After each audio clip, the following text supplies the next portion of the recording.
चलिए आइए आज के इस एक क्लास के बैच में आपका स्वागत है और देखने का प्रयास करेंगे बच्चे कि तू लोग जो है ना बिल्कुल सिंसियर होके क्लास में रहोगे। समझ में गया ना बच्चे? और जहां नहीं समझ में आवे वहां बार बार पूछने का प्रयास करोगे, है ना? पूछने में संकोच नहीं करना है। कहा गया है विद्यार्थी जीवन में खान पान और पढ़ाई लिखाई में लज्जा नहीं करनी चाहिए, है ना? तो इसीलिए पूछना है और बढ़िया से समझना है। तो सवाल कह रहा है तुम्हारा, मैं पढ़ के सुना दे रहा हूं। कह रहा है कि एक चतुर्भुज की कच्ची आकृति खींचिए जो समानांतर चतुर्भुज ना हो परंतु जिसके दो सम्मुख कोण का माप बराबर हो। कहता है एक कच्चा चित्र बनाइए। कच्चा चित्र करने का मतलब क्या? वो पकल रहना चाहिए, वो पकल का आम नहीं समझना है। कच्चा चित्र का मतलब हुआ रफ कीजिए। क्या कीजिए? रफ कीजिए, मतलब कि आप अपने ढंग से बनाइए। यही होता है कच्चा चित्र, है ना?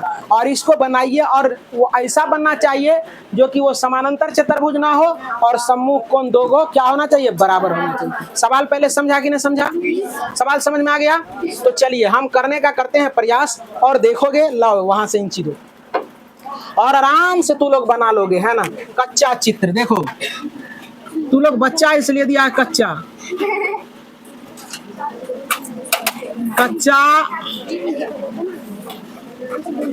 चित्र, समझा रहे मित्र? कच्चा चित्र बना रहे हैं। गुड्डी देखा है? गुड्डी जिसको हम लोग पतंग कहते हैं, है ना? सेम गुड्डी बना देना है। समझा रहे? गुड्डा देखो गुड्डी बना रहे हैं। चलो देखो यहाँ देखो, ये है ना, इसको कहते हैं हम लोग गुड्डी। क्या रे? ए बी सी और डी, ये हो गया कच्चा चित्र। क्या हो गया बच्चे? ये कच्चा चित्र हो गया। और कच्चा चित्र में देखो जरा सा, इसका जो है ना ये एंगल और ये एंगल बराबर होगा कि नहीं होगा? समानांतर चतुर्भुज भी नहीं है। समानांतर चतुर्भुज है क्या? ना बच्चा रे, ये समानांतर चतुर्भुज है नहीं है। और इसका ये कोण भी क्या हो गया? बराबर हो गया ना? तो चलो देखो यहाँ तो लिखेंगे पतंग। ये क्या है? पतंग हो गया। अब देखो एंगल बी बराबर एंगल डी। अब देखो कोई बनाने के लिए देखो ये एंगल का फैलाव एंगल का फैलाव दोनों अलग अलग है ना? केवल ये सामने वाला जो है ना ये दोनों क्या है? बराबर है। तो इतना ही बना के छोड़ देना है। यही हो गया सॉल्यूशन। प्रश्न संख्या 5 कर रहे हैं। तमाम बच्चे सुनने का प्रयास करें। और मैं बार बार कहता हूँ, हर सवाल में बोलता हूँ कि पूछने का प्रयास करें। नहीं समझ में आता है क्या करेंगे? पूछने का।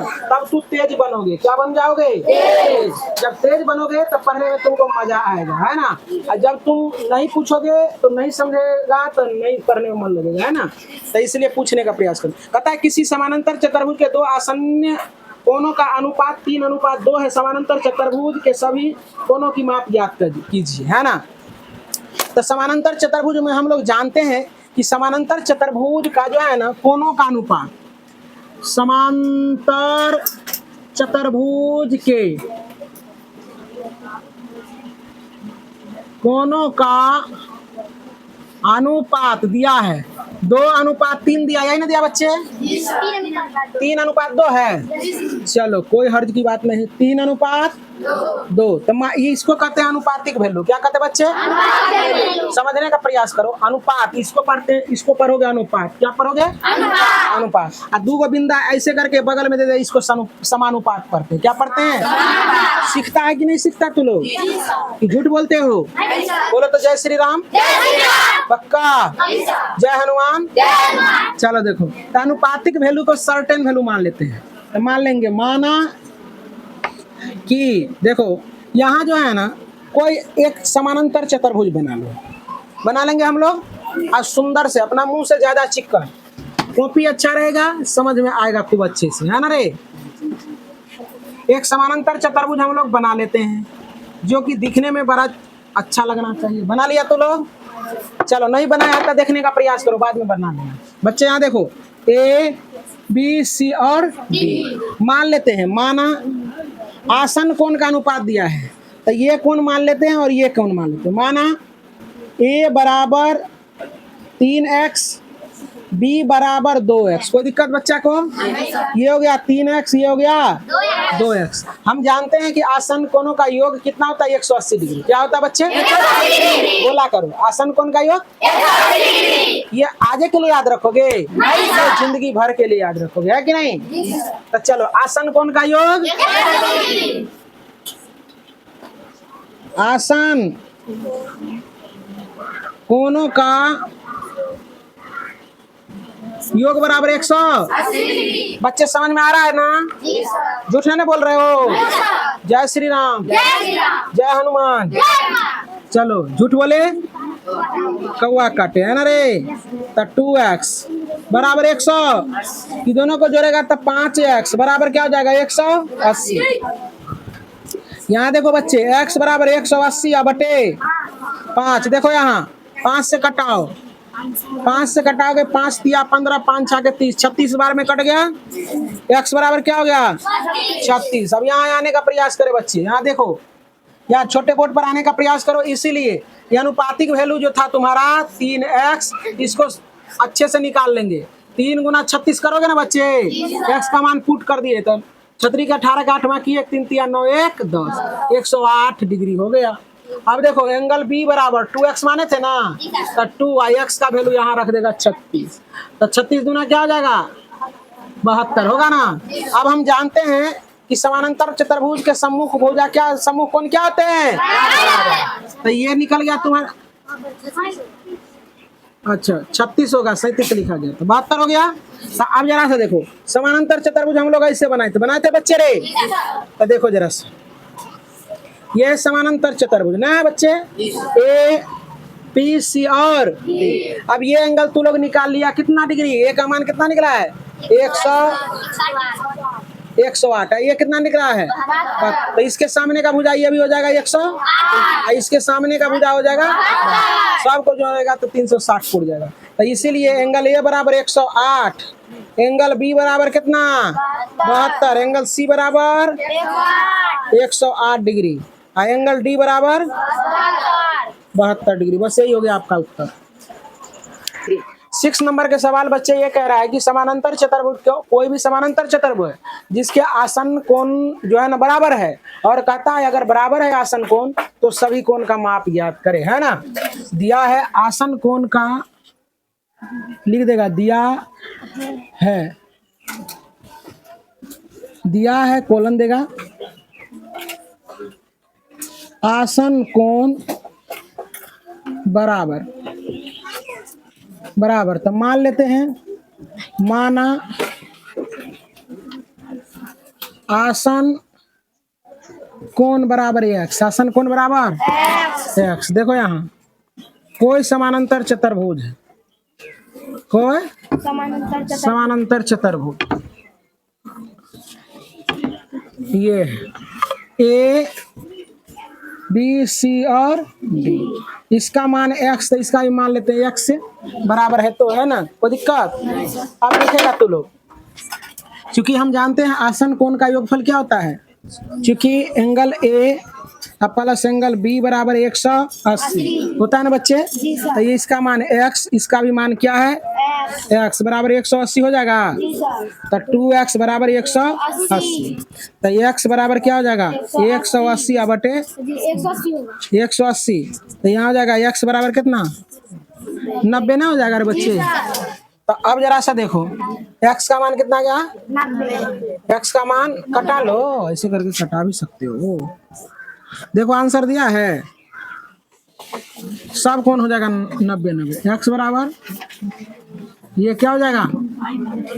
90 हो गया, होगा ही। चलो देखो, इसीलिए देखो जरा, चूंकि देखो यहाँ, चूंकि ये हो गया, तब ये डायग्राम जो बनेगा तुम्हारा क्या कर रहा है? प्रत्येक कोण समकोण। हाँ, प्रत्येक कोण समकोण। तो अब ये बन जाएगा ऐसा बन जाएगा ना।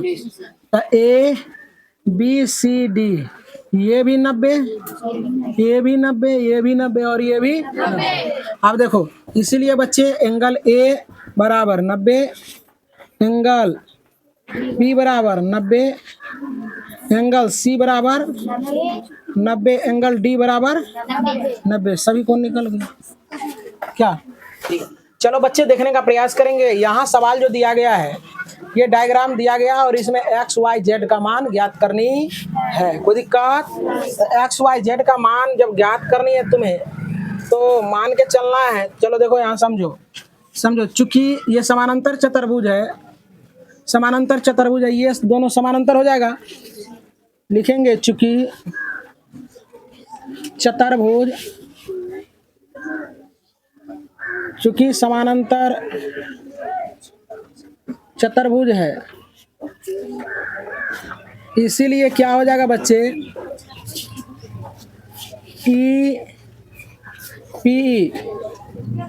पी समानांतर हो जाएगा एच ओ, होगा ना बच्चे। और तिर्यक रेखा ये बन जाएगा, तिर्यक रेखा ये,